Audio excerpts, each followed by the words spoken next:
정신없었던 우리의 생각들, 마음들 하나님께서 질서 잡힐 수 있도록 말씀으로 우리 심령의 음성 들려주시길 바랍니다. 오늘 우리 제목은 막아주시고 열어주시는 하나님이라는 제목으로 함께 말씀을 나누겠습니다. 오늘 3절에 보면 이 다윗이 사울에게 쫓기며 그가 광야에 있었다 이렇게 말씀하고 있습니다. 여러분, 광야는 듣는 곳입니다. 광야는 히브리어로 미드바르라고 하는데요, 다바르라는 말에서 파생된 말입니다. 그러니까 다바르라는 이 히브리어는 명사로 말하면 말씀이라는 뜻입니다. 다바르, 이렇게 히브리어는 거꾸로 쓰거든요. 다바르 이렇게 씁니다. 제가 나중에 히브리어도 조금 가르쳐 드릴 수 있는 시간이 있으면 가르쳐 드릴게요. 히브리어로 이 다바르, 그래서 바이오메르 하는 이 말이 구약 성경을 히브리어로 강도하다 보면 참 많이 나옵니다. 왜냐하면 하나님께서 말씀하셨다라는 이런 말씀이 반복되고 있기 때문에 그래요. 어쨌거나 미드바르, 이 광야라는 단어는 다바르라는 이런 말씀이라는 단어에서 나왔는데, 다바르가 명사로 쓰이면 말씀이지만 이게 동사로 쓰이면 말하다라는 뜻입니다. 무슨 말이냐면, 그러니까 광야라는 말은 말하다는 말에서 나온 것인데, 광야는 하나님이 말하는 곳, 말씀하신 곳이라는 뜻입니다. 그래서 우리는 이 광야로 나가면 하나님의 음성을 들을 수가 있습니다. 광야에 가면 무엇보다 하나님의 소리가 잘 들려요.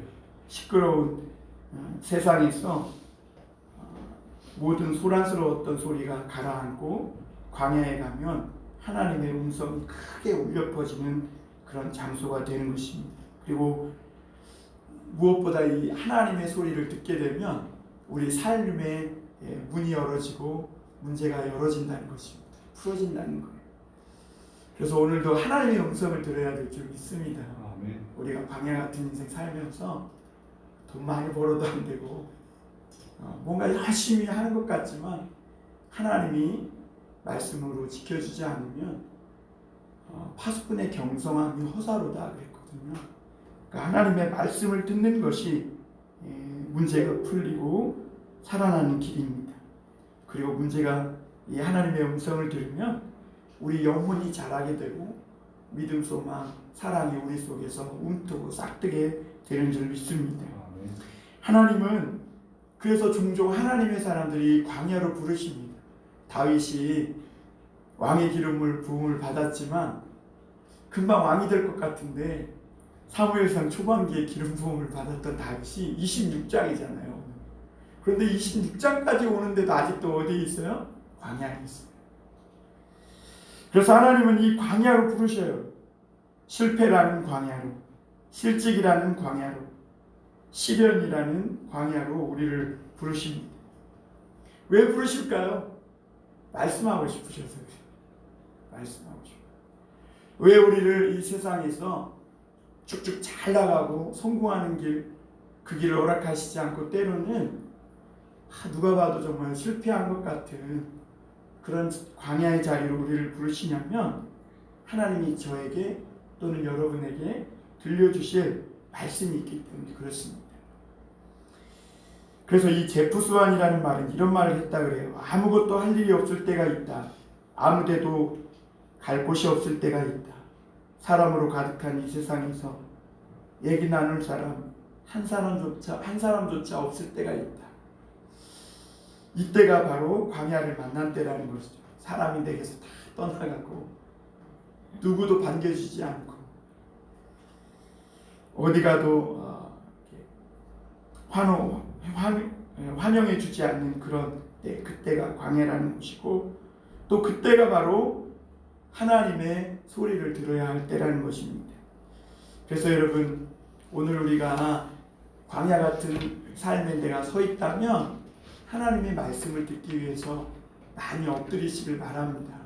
사람들의 소리를 듣고 뭐 여러 가지 정보를 얻는 것도 중요하겠지만 하늘의 정보를 듣는 것보다 더 소중한 그런 시간은 없는 줄 믿습니다. 오늘 말씀해 보면 다윗 일행이 하길라산 앞에 숨어 있다 그랬어요. 오늘 발음을 잘못하면 큰일 나. 이 10 이렇게 해가지고 10광야예요. 그 10이 아니고 10입니다. 이게 원래 영어 그대로 발음하면 찝인데 이게 히브리어로 발음하기 때문에 10이 된 거예요. 거기 숨어 있었다는 거예요. 그래서 10사람들이 그럼에도 불구하고 이 다윗을 밀고 합니다. 사울에게.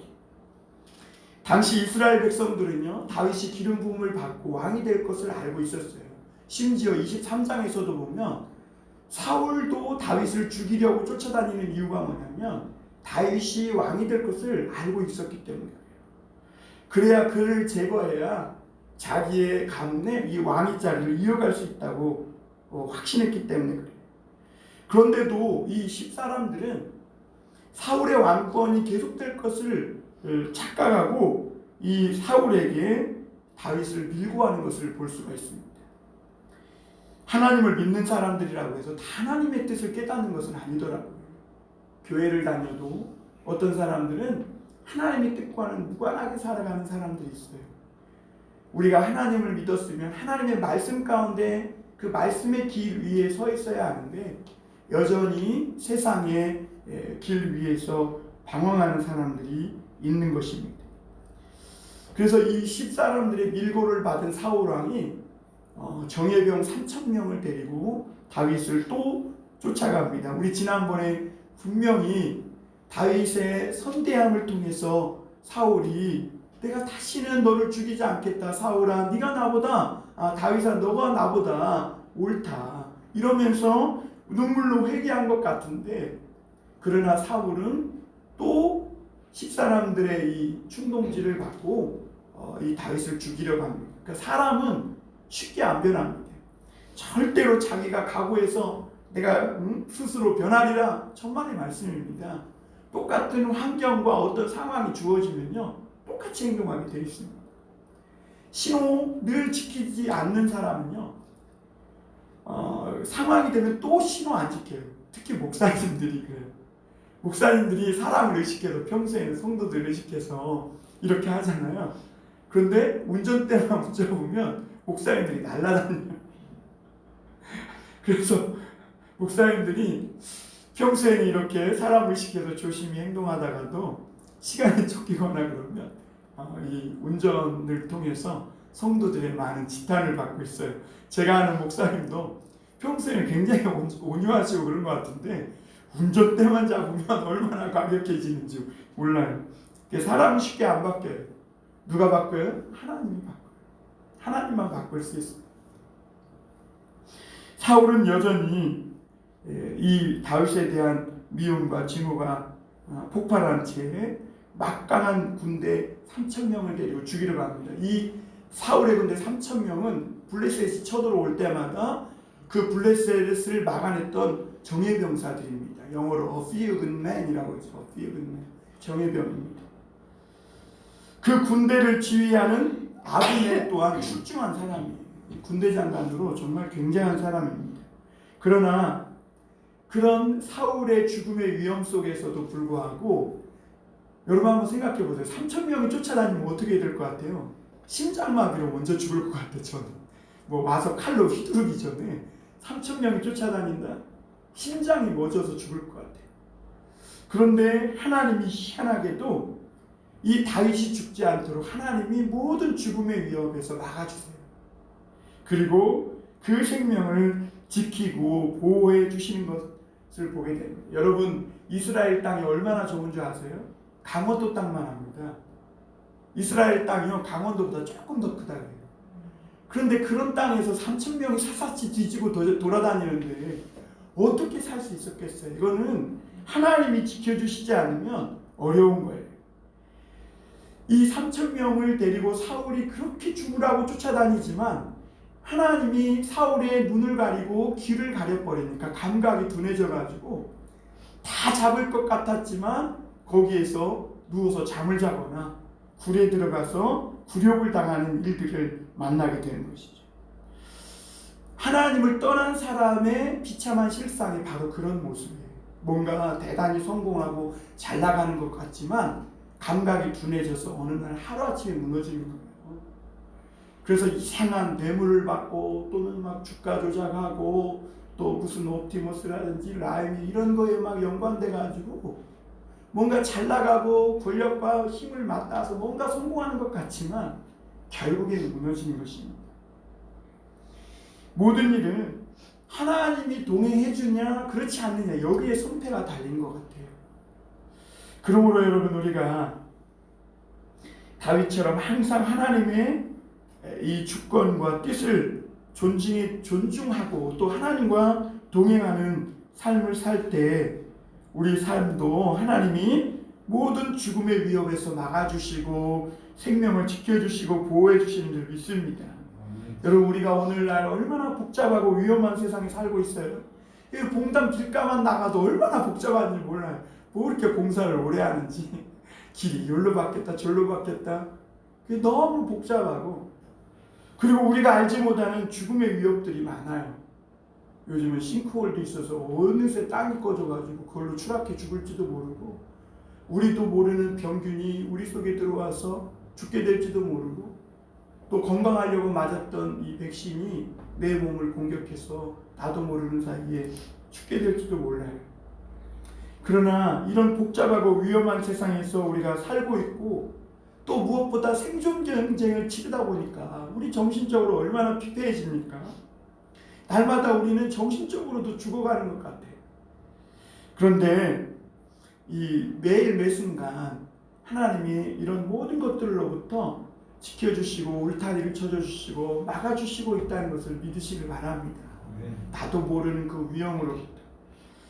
오늘 그래서 먼저 볼 것은 죽음을 막아주시는 하나님입니다. 오늘 1절 2절 한번 볼까요? 10사람이 기부하에 와서 사울에게 말하여 이르되 다윗이 광야 앞 하길라산에 숨지 아니하였나이까 하며 사울이 일어나 십광야에서 다윗을 찾으려고 이스라엘에서 택한 사람 3,000명과 함께 십광야로 내려가서 이렇게 말씀합니다. 여기 십광야는 헤브론 남동쪽 약 8km 지점에 떨어져 있는 유다 성읍입니다. 이 앞서 말씀드린 대로 10사람의 이 밀고를 받은 사울 왕이 다윗을 죽이려고 또 추격합니다.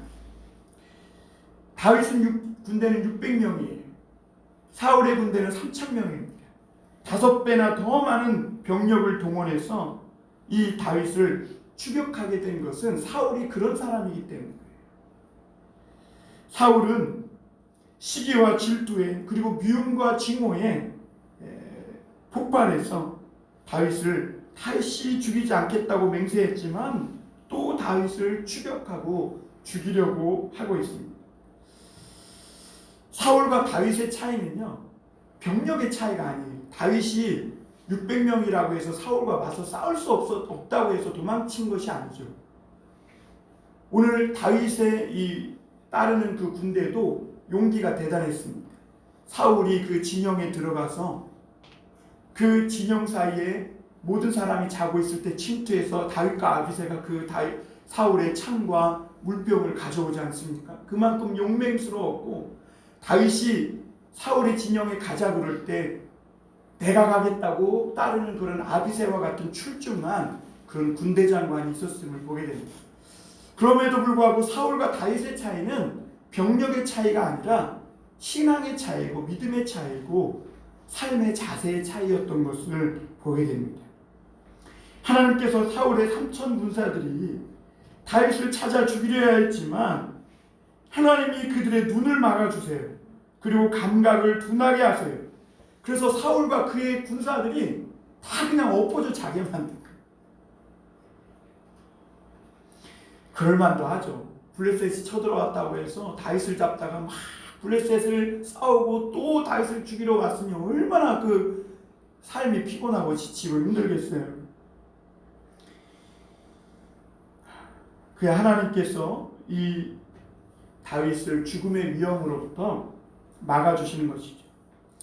그 고든 맥도날드라는 이 목사님이 쓰신 책에 보면 그 내면 세계의 질서와 영적 성장이라는 책이 있거든요. 혹시 나중에 시간이 되면 한번 읽어보시길 바랍니다. 오늘날 정말 많은 이 정신적 혼란을 이렇게 겪고 있는 많은 분들이 이 책을 읽었으면 좋겠어요. 내면 세계의 질서와 영적 성장이라는 책인데요. 이 책에 보면 이 목사님은 내면 세계에 정돈되지 않은 대표적인 인물로 이 사울왕을 꼽습니다. 그러니까 이 사울왕의 내면은 정리가 되지 않은 거예요. 그리고 이 사울왕을 어떤 사람이라고 명명하냐면 쫓겨다니는 사람이에요. 늘 무언가에 쫓겨다니는 사람. 권력을 자기가 뭐 권력을 향해 쫓는 것 같고 돈을 향해 쫓는 것 같고 어떤 성공과 왕권을 향해 쫓겨다니는 것 같지만 반대로 무언가에 쫓겨다니는 그런 사람이라고 말하고 있습니다. 쫓겨다니는 사람의 특징은 뭐냐면 소명을 따라 살지 않는다는 거예요. 그리고 욕망과 야망을 쫓아간다는 거예요. 그리고 이런 사람은 무언가 성취함으로 만족을 얻는다. 자기 존재 자체로 만족해야 되는데 마치 내가 무언가를 목적을 세우고 그 목적을 성취하지 않으면 만족을 못하는 거예요. 그러니까 늘 무언가를 해야만 하고 무언가에 바쁘고 무언가를 쫓아서 살아가는 이런 사람을 바로 쫓겨다니는 사람 사울이라고 말하고 있는 것이죠. 여러분 우리 그리스도인들은요 존재 자체에서 참된 만족을 얻을 줄 알아야 됩니다. 우리의 레벨이 높다는 것을 이해하셔야 돼요. 우리는 하나님을 믿고 수준이 다른 사람이 되었다는 것을 믿으셔야 합니다. 그래야 수준 낮은 사람과 상대할 때 감정 폭발하지 않아요. 여러분 그래서 우리가 마치 대등한 관계 또는 열등한 관계라고 생각하면 폭발해버리는 것입니다. 여러분 그리스도인들은 우리가 예수님을 믿고 참으로 소중한 사람이 되었고 하나님의 소중한 존재가 되었다는 것을 그래서 그 존재 자체 내가 비록 세상에 다른 사람들이 부러워할 만한 것 가진 것 없지만 내 존재 자체로 나는 참 하나님 앞에서 꽤 사랑받는 자녀요 하나님의 은혜를 받은 하나님의 믿음의 사람이라는 이런 자기 존재로서 만족감을 얻어야 될 줄 믿습니다. 그래서 쫓겨다니는 사람은요 자기 참된 존재에서 만족을 얻지 못하고 무언가를 성취하고 무언가를 이뤄야 거기에서 만족하기 때문에 늘 무언가를 쫓는 거예요. 권력을 쫓고 물질을 쫓고 인기를 쫓고 군중을 쫓고 거기에 집착하는 것이죠. 나발 같은 사람이 그런 사람이죠. 나발은 자기에 대해서 얘기할 때 돈으로 말하는 사람. 내가 양 몇천 마리 갖고 있다. 내가 뚜껑 열리는 차 갖고 있다. 내가 우리 집 몇 평이라는 이런 걸로 자신을 말하는 것이죠. 또한 쫓겨다니는 사람은요 절제되지 않는 탐욕에 사로잡혀 있다는 거예요. 여러분 사람에게 가장 무서운 것 중에 하나가 절제되지 않는 탐욕이라는 겁니다. 잘 나가는 차일수록 우리가 확실한 브레이크가 필요한 것처럼 사람에게도 이 절제라는 것이 필요하다는 거예요. 과유불급이라는 말이 있지 않습니까? 넘치면 못하는 것만 부족합니다. 한번 엎질러지면 그걸 주워 담을 수가 없는 것이죠. 그래서 우리가 스스로를 절제할 수 있는 통제할 수 있는 힘 이런 것을 하나님으로부터 받아야 하는 것이죠. 여러분 타이타닉호가 파손된 것도 속도에 집착했다는 거예요. 가장 빠르고 가장 먼저 안전하고 최고의 호화적인 그런 삶을 편의를 주면서 제공하면서 원하는 목적지에 도착하게 한다는 것이죠. 그런데 이 돌이킬 수 없는 이 속도로 질주하다가 빙하에 부딪혀서 어떻게 됩니까? 완전히 파손되는 것입니다. 앞을 향해 나아가지만 내가 멈추고 싶을 때 멈출 수 없고 방향을 바꿔야 되는데 바꿀 수 없는 그런 속도는 정말 위험한 거예요. 근데 오늘날 수많은 사람들이 그렇게 달려가고 있다는 거예요. 절제되지 않는 속도로 방향을 바꿔야 되는데 바꾸지 않는 속도로 달리고 있는 것이죠. 정말 위험한 것이죠. 그리고 이 쫓겨다니는 이 사울과 같은 인격의 특징은 뭐냐면 사람에게는 별로 관심이 없다. 이런 사람들은요 사람을 소중히 여기지 않고 일만 소중히 여기는 거예요. 그러니까 사람을 어떤 일의 소모품 정도로 생각하는 것이죠. 잉여인간이라 그러죠. 요즘은 사람이 너무 인구 밀도가 높고 흔하니까 사람을 어떤 일의 어떤 목적의 성취 도구로만 생각하는 거예요. 그래서 자기가 세운 이 목적을 위해 사람을 희생시키고 그리고 이 사람들을 소중한 생명을 소용을 취급합니다. 이 쫓기는 사람들의 특징이라는 거예요. 그래서 우리가 세상을 살면서 어떤 성과를 이루고 성취를 만들어내는 것도 중요하지만 여러분 그런 성과를 만들어내는 그 근본은 사람이라는 걸 기억해야 합니다. 사람이 소중한 거예요. 제가 제 그 서재에 보면 길은 사람을 향해 흐른다라는 말이 있거든요. 사람이 존재하지 않는 곳에는 길이 없어요. 한번 보세요. 산을 등산해봐도요. 사람이 다니지 않는 곳에는 길이 없는 거예요. 길은 사람을 향해 나 있는 거예요. 우리가 길을 잃었으면 어떻게 보면 되냐면 사람을 찾으면 되는 거죠. 그래서 이런 사람들은요. 이 사람의 생명을 자기 목적을 이루는 부속품 취급하는 것을 서슴지 않죠. 사울은 자기 자리를 지키기 위해서 다윗을 여러 번 이용했어요.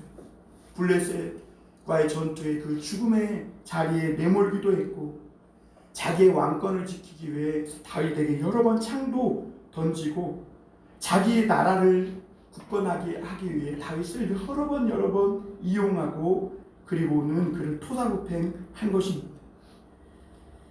이런 사람들은요, 자기 자리를 불편하게 하고 또 자기 자리를 지키는데 어떤 경쟁의 대상이 되면 제거의 대상으로 생각해서 결국은 그를 죽이려고 한다는 것입니다. 그리고 또 이 내면 세계가 정리되지 않은 사람의 특징은요, 지나치게 바쁘다는 거예요. 제가 언젠가도 말씀드렸지만 여러분 요즘 어떻게 지내세요? 그러면 요즘 우리나라 사람들은 그냥 바쁘지 않게 너무 이렇게 여유 있게 잘 지내고 있다 이러면 아유 저 사람 한량이고 할 일 없는 사람 이렇게 생각하는데 그렇지 않아요. 오히려 바쁘게 지낸다고 막 자기가 꽤 괜찮은 사람인 것처럼 바쁘게 지낸다고 하지만 사실 그런 사람들 보면 실속 없는 사람이에요. 지나치게 바쁜 것과 열심히 사는 것은 여러분 달라요. 우리가 가족을 이렇게 먹여 살리고 가족들을 책임지고 위해서 열심히 사는 것도 좋은데 여러분 사람에게는 계절에게도 리듬이 있는 것처럼 사람에게도 리듬이 있다는 거예요. 그래서 사람도 열심히 살지만 자신을 돌아보지 못할 정도로 바쁘면 안 되는 거예요. 내 자신을 돌아봐야 되는 거예요. 그리고 내 자신도 안식할 시간이 필요하다는 그런 존재라는 것을 아셔야 하는 거예요. 그래서 일을 열심히 해서 가족의 편의를 주는 것도 중요하지만 이 안식할 시간 또 가족과 함께 보낼 시간을 가지면서 가족과의 관계도 더욱 두텁게 쌓아가고 균형을 유지하고 그렇게 안식하는 그래서 평안을 유지하는 시간도 사람에게는 꼭 필요하다는 것을 잊지 말아야 합니다. 그런데 사울은 그런 사람이 아니에요. 사울은 오로지 일 지나치게 바빠요. 자기 딸 미갈도 자기 아들 요나단도 자기에게 도움이 안 되면 막 쌍욕을 하고 칼을 던지고 하는 그런 사람이었음을 보게 됩니다. 그리고 그래서 이 쫓겨다니는 사람의 특징은 홀로 있는 시간을 못 갖는 거예요. 여러분 혼자 이렇게 고독의 시간을 갖고 계십니까? 마치 어떤 사람은 내 주변에 아무도 없고 또 내가 사람이 많은 곳에 가야만 뭔가 안정을 찾는 그런 사람들이 있거든요. 그게 좋은 것이 아니에요. 사울은 혼자 있지 못해요. 혼자 있으면 막 악령에 시달리는 거예요. 그러니까 다윗을 불러서 수금을 연주하게 하는 거예요. 그러니까 혼자 있기를 두려워하는 거예요. 그러니까 내면이 안정되어 있지 못한 사람은 혼자 못 있는 거예요. 그래서 이 쫓겨다니는 사람은 홀로 있는 시간을 갖지 못하기 때문에 광야에서 홀로 하나님의 음성을 듣는 그런 시간을 갖지 못하는 것이죠. 빈들에서 말씀하시는 하나님의 음성을 듣지 못합니다. 그러니까 더더욱 쫓기고 또 지치게 자기 인생을 몰아붙이며 살아가는 것이죠. 여러분 얼마나 세상 속에서 바쁘고 힘들게 살아갑니까? 그리고 우리가 알지 못하는 그런 위기와 위험이 얼마나 많은 세상이에요. 오늘 다윗을 3,000명의 군인이 쫓아다니며 죽이려고 했듯이 아마 우리를 죽이려고 쫓아다니는 것이 3,000가지도 넘을지도 몰라요. 우리가 일일이 꼽아보면 다 몰라서 그렇지. 그런데 우리가 모든 염려와 어떤 위험이나 내 생명의 두려움들을 하나님께 맡기면 하나님이 막아주시고 지켜주시고 보호해 주시는 줄 믿습니다. 여러분 하나님께 내 인생을 맡기시면 하나님이 내가 알지 못하고 내가 다 막아낼 수 없는 그런 위험들을 하나님의 능력으로 다 막아주시고 보호해 주시는 줄 믿어요.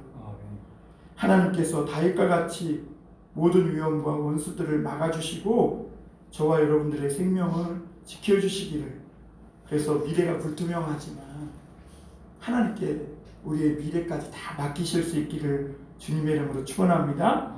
두 번째로는요, 살인을 막아주시는 하나님이 오늘 8절 9절에 보면 아비새가 다윗에게 이르되 하나님이 오늘 당신의 원수를 당신의 손에 넘기셨나이다. 그러므로 청하오니 내가 참으로 그를 찔러서 단번에 땅에 꽂게 하소서.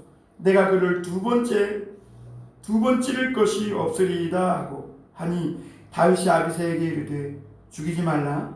누구든지 손을 들어 여호와의 기름 부음을 받은 자를 치면 죄가 없겠느냐 하고. 여러분 하나님이 나를 죽음의 위험으로부터 지켜주시고 막아주시는 것도 중요하지만 내가 살인을 하지 않도록 막아주는 것도 하나님의 은혜가 필요한 줄 믿어요.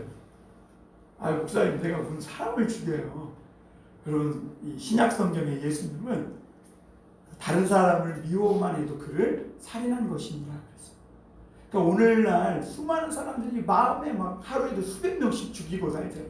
막 증오와 미움과 요즘은 막 완전히 임계점에 이를 대로 이른 것 같아요. 그래서 누가 발화점만 되면 그 속에 꼭꼭 눌러놨던 막 그 폭발물들이 퍼져 나와가지고 뭐 조금만 신호위 뭐 이렇게 교통법규 내가 잘못 실수해서 상대편에게 조금만 실수해도 막 폭발하게 되고 말만 한마디 조금 실수해도 엄청난 막 증오와 미움의 말들을 듣게 됩니다. 요즘 인터넷 포털 뉴스나 이런 댓글들을 보면 사람들 마음 안에 얼마나 분노와 미움과 증오가 쌓여 있는지, 하루에도 그 댓글들을 보면 수많은 사람들을 죽인 말들이 그 안에 있음을 보게 되고 실제로 수많은 사람들이 그런 말을 듣고 그런 미움과 증오 때문에 죽어가고 있다는 것입니다.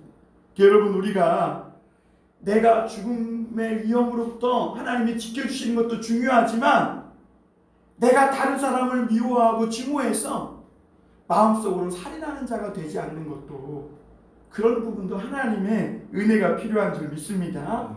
여러분 다윗을 찾다가 지친 사울과 군대 장관들이 오늘 정신없이 잠에 빠져 자고 있습니다. 그 틈을 타 다윗과 아비새가 들어갔어요. 사울의 머리맡에는 왕의 홀이 아니라 창이 꽂혀져 있습니다. 이게 무슨 말이에요? 왕에게는 지금 뭐가 있어야 되는 거예요? 나라를 통치하는 왕의 홀이 있어야 되지 않습니까? 그런데 창이 있는 거예요. 그게 무슨 말이에요? 이 사울이 늘 두려움에 쫓겨 사는 거예요.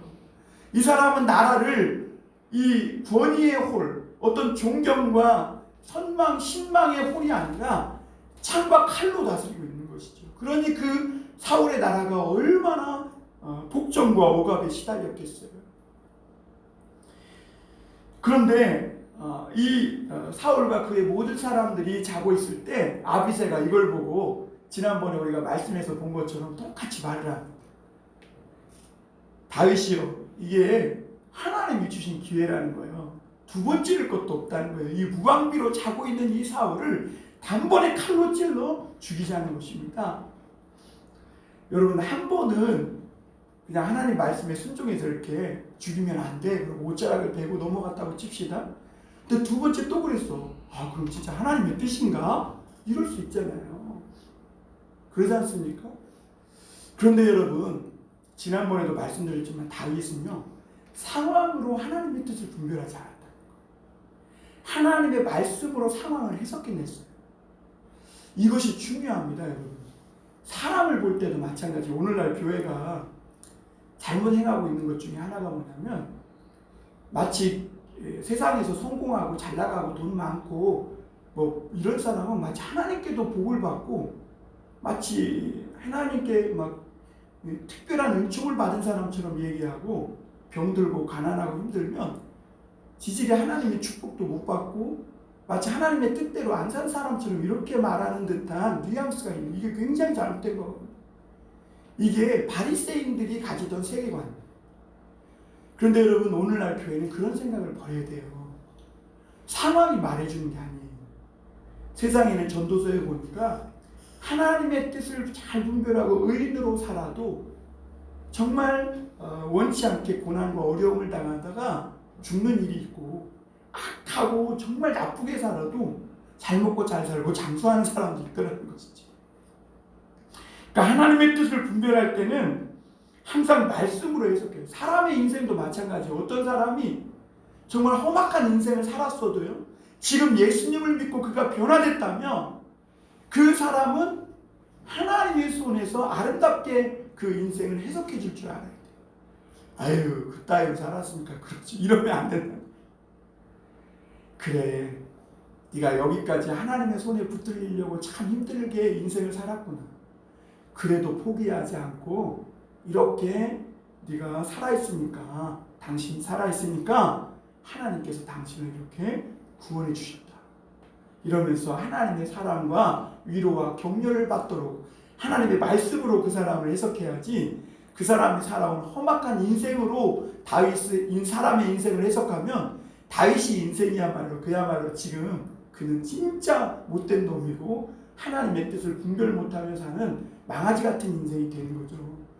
그 다윗은 그렇게 상황으로 하나님 말씀을 분별하지 않고, 오늘 다윗이 뭐라고 말씀하냐면 기름 부음을 받은 자를 치면 죄가 없겠느냐 그러면서, 하나님이 기름 부음 받은 자는 어떤 경우라도 그 생명을 전적으로 하나님께 맡겨야 된다는 거예요. 하나님께서 그를 기름 부으시고 왕으로 세우셨으니 그 왕을 세우고 패하는 것도 하나님의 주권적인 영역이라는 것을 인정하고 두 번씩이나 하나님 말씀에 순종했다는 것이죠. 여러분, 인도에 재색을 겸비한 한 여인이 왕과 결혼해서 행복하게 살았다 그래요. 그런데 1년도 채 살지 못하고 병으로 죽었다고 합니다. 그런데 이 왕비의 죽음을 너무 슬퍼한 이 왕이 그 무덤을 쌓고, 그 왕비 무덤 동쪽에 그 왕비와 늘 함께하고 싶어서 자기 동상을 세웠다는 거예요. 그리고 그 무덤 서쪽에는 1년 후에 왕가를 상징하는 호랑이 동상을 세우고, 또 1년 후에는 죽은 그 왕비의 영혼을 위로하기 위해서 호화로운 별장과 또 자기의 권력을 상징하는 웅장한 성을 건립했다는 거예요. 그리고 나서 왕이 어느 날 동산에 이렇게 올라가서 보니까 그 모든 동서남북에 있는 그 웅장한 건물들을, 또 동상을 보면서 그 가운데 있는 무덤이 계속 거슬리더라는 거예요. 그래서 어느 날 마침내 신하를 부르더니 저 성과 별장, 정교한 이 동산들 중심에 있는 저 거슬리는 무덤을 치워버리라고 그렇게 명령을 했다는 거예요. 무슨 말이냐면, 사람은요 늘 하나님의 마음의 중심을, 하나님을 마음의 중심에 모시고 살다가도 어떤 권력이 또는 돈이 또 어떤 사람이 또 하나님보다 더 소중하게 생기는 그 무엇이 생기면 오늘 이 사울처럼 하나님을 중심에서 치워버리는 거예요. 그래서 오늘 이 이야기는 그 웰스라는 단편소설의 무덤에서 나온 이야기라고 합니다. 그러니까 하나님은요 이렇게 다윗의 살인을 여러 번 막아주시면서 다윗과 동행해 주시는 것을 보게 됩니다.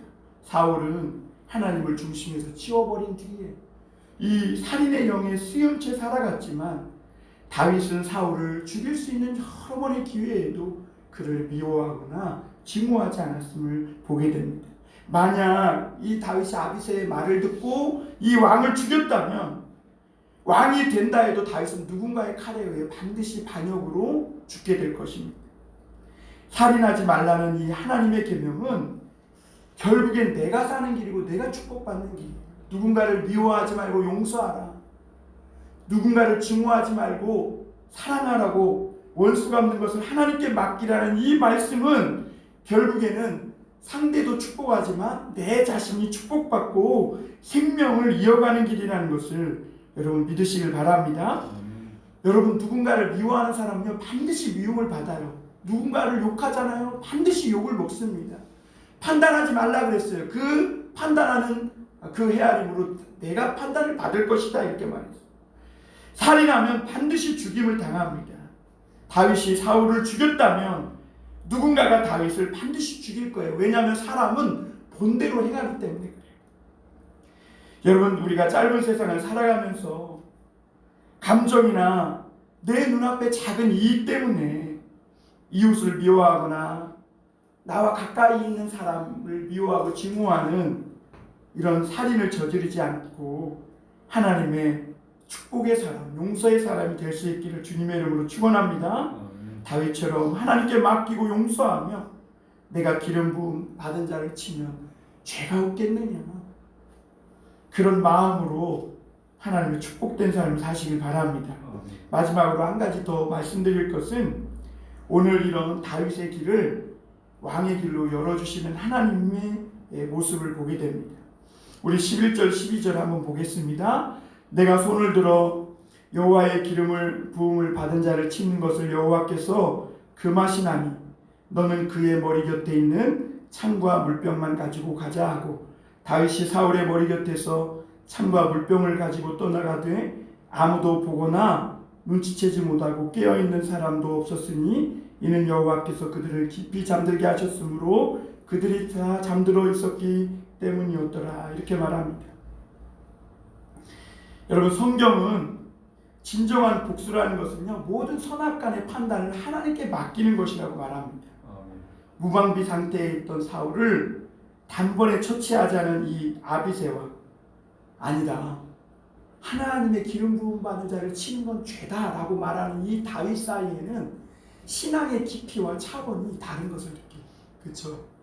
아비새는 이 하나님이 주신 기회라고 빨리 죽이자고, 다윗은 아니라는 거예요. 하나님이 금하신다는 거예요. 그러니까 그 신앙의 깊이와 그 차원이, 믿음이 다른 것이죠. 아비새는 굉장히 이성에 근거하고 현실에만 근거한 그런 바탕을 가진 사람이에요. 그러니까 모든 것을 현실과 이성으로만 판단하는 것이죠. 물론 필요합니다. 이성도 필요하고 현실을 직시하는 통찰력도 필요해요. 그런데 반면 다윗은 뭐예요? 신앙에 근거한 믿음의 사람이에요. 모든 것을 단지 현실과 이성으로만 보지 않고 믿음과 신앙으로 그 모든 사람이 살아가는 이 세상을 해석하고 판단할 줄 아는 사람. 그 사람이 누구예요? 요셉과 다니엘과 같은. 그러니까 하나님이 크게 쓰시는 것이죠. 다윗은 사울을 죽일 수 있었지만 죽이지 않고 창과 물병만 가지고 갑니다. 사울을 하나님의 손에 맡김으로 자기 생명도 보존하고, 자기가 이스라엘의 왕이 되었을 때 수많은 신하와 군대 장관들이 다윗을 끝까지 존경하고 따르며 그의 나라가 오랫동안 안정되게 평화롭게 통치될 수 있도록 그런 어떤 역할을 하게 되는 것이죠. 여러분, 우리가 열왕기 하를 읽어보면요, 열왕기 상하를 읽어보면 이스라엘, 북이스라엘과 남유다에 대한 왕조 이야기가 나오거든요. 근데 이 왕조 이야기를 보면요, 그래도 남왕국, 유다, 다윗으로부터 시작된 남왕국은 그래도 평안하게 가요. 그런데요, 북이스라엘 왕국은 오므리 왕조로부터 시작됐는데 뭐 어떤 왕은 오이를 못 갑니다. 반역되고 왕과 칼을 막, 왜 칼을 가지고 반역을 해서 왕좌에 오르니까 그 신하들이 또 칼로 반역을 입고 자기가 왕이 되는 거예요. 그러니까 이렇게 왕이 된 사람이 누구를 신뢰하고 누구를 믿을 수 있겠어요? 결국은 또 다른 자의 칼에 의해서 망하게 되는 것이죠. 그러나 이렇게 미움과 증오를 녹이고 하나님의 사랑과 용서로 세운 하나님의 이 나라, 이 다윗의 나라는 하나님이 오랫동안 평안을 이어가는 그런 통치를 하게 하셨다는 거죠. 하나님은 치열한 경쟁의 현실에서도 하나님의 주권을 인정하는 이 다윗을 기뻐하셨고, 그래서 목동 다윗을 거름더미에서 끌어내서 이스라엘의 왕으로 세워주시고 높여주신 줄 믿습니다. 사랑하는 여러분, 우리가 살다 보면 나와 가까이 늘 있지만 정말 용서가 안 되는 사람 있죠. 정말 있어요. 그쪽을 향해 침도 뱉기 싫어요. 그리고 그 골목으로 가기도 싫어요. 그 사람하고 마주칠까봐 멀리 삥 돌아갈 때도 있어요. 제 얘기하는 것 같아가지고. 그런데 그러기에 정말 하나님의 사랑과 은혜가 필요한 것 같아요. 하나님, 그러면 그래도 그 딱딱해지고 굳어지려는 마음이 하나님의 은혜가 임하면 다시 풀어지고 용서해야지. 그래야 내가 사는 길이지. 그러면서 그 사람을 위해 기도하게 되고 하나님께 도움을 요청하게 됩니다. 여러분, 우리는 나를 힘들게 하는 이 사울과 같은 사람을 사랑해야 진정한 그리스도인이 되는 줄 믿습니다. 오늘 그 묵도송 그 말씀에서 하나님은 사랑이시니라. 누구든지 하나님을 본 사람이 없을 때 너희가 서로 사랑하면 너희 안에 하나님이 계신다, 이렇게 말합니다. 그 말씀을 현실로 일궈낸 사람이 바로 다윗이에요. 오늘날 우리 그리스도인들에게는 수많은 말이 필요한 게 아니라 이 하나님의 사랑의 이 한 말씀을 삶으로 일궈낼 수 있는 그런 정말 믿음이 필요한 줄 믿습니다. 아멘. 과거의 일인데도 기억 속에서 살아서 여전히 나를 괴롭게 하는 그 사람도 우리가 용서하고 기도해 주시길 바랍니다. 여러분, 그리스도인에게 이 사랑이라는 것은 권고가 아니라 하나님의 명령입니다. 그래서 오늘도 우리는 사랑은 선택이 아니라 우리가 순종해야 한다는 것을 믿으시고, 오늘 우리 안에 응어리지고 앙금으로 남아있는 이 사람들을 용서하고, 그래서 하나님이 죽음을 막아주시고, 또 내가 미워하고 증오할 것들은 하나님이 그렇게 안 하도록 보호해 주시고, 또 나아가서는 그러므로 내 삶의 길을 하나님이 열어주시는 이런 축복이 있길 바랍니다. 아멘. 사울처럼 미움과 증오로 얼룩진 이 죽음의 삶을 버리고 다윗처럼 용서와 사랑으로 순호하신 살림의 인생이 되시길 주님의 이름으로 축원합니다. 아멘. 하나님의 주권을 인정하고 사람을 사랑하면 하나님이 저와 여러분들의 삶도 축복해 주시고 반드시 복을 주실 줄 믿습니다.